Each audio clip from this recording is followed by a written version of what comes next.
Oui, bonjour mes amis, nous passons au chapitre 6 du livre du Lévitique. Nous allons lire les versets 17 à 23.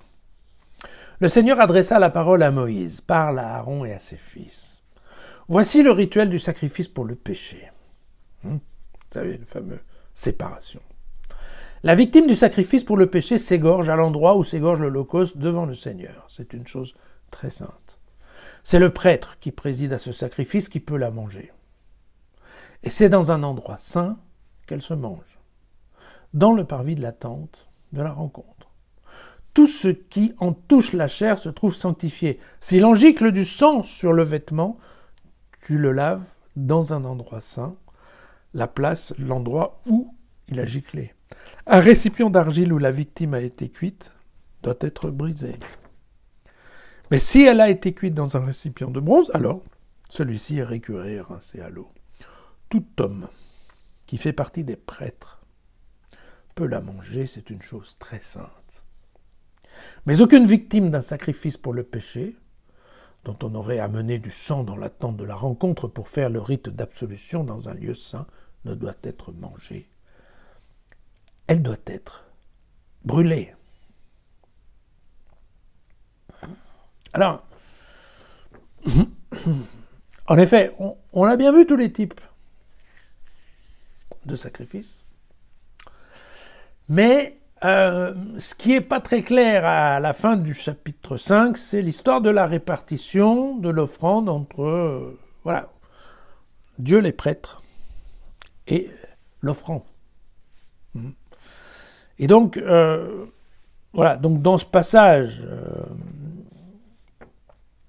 vous voyez que, alors avant ce passage, par contre, il a été vu, donc l'Holocauste. Dans le cas de l'Holocauste, la question ne se pose pas, puisque la totalité de l'animal est brûlée. Dans le cas de l'offrande végétale, on a bien vu qu'en effet, il n'y avait qu'une poignée qui allait sur l'autel, que le reste était gardé par les prêtres. Et puis là, nous avons donc le sacrifice du péché, en fait. Et là, sacrifice du péché, eh bien, quand on lit, on se rend bien compte que c'est uniquement tout homme qui fait partie des prêtres peut la manger. C'est une chose très sainte. Donc il y a bien la partie qui a été dégagée, vous savez, les viscères et tout ça, qui va sur l'autel. Il y a bien l'histoire du sang qui est déposée partout, mais au niveau de la nourriture, tout va pour le prêtre.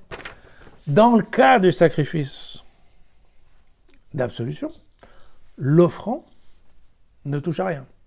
Et attention, si, ici c'est pas très clair, mais c'est comme ça. Dans le cas où c'est un prêtre qui a péché et qui vient faire son sacrifice d'absolution, eh bien lui, c'est pas parce qu'il est prêtre qu'il a le droit de manger ce qu'il vient d'offrir, d'accord. Tout ça, tout simplement, pour ne pas pousser le prêtre à la faute de telle façon à ce qu'il puisse assouvir sa faim en même temps qu'il offre un sacrifice, voilà, tout simplement. Et donc vous voyez que ici on commence à voir un petit peu comment ça va marcher, même si dans ce cas-là, c'est pas encore très détaillé, mais ne vous inquiétez pas, on va voir mieux. À demain.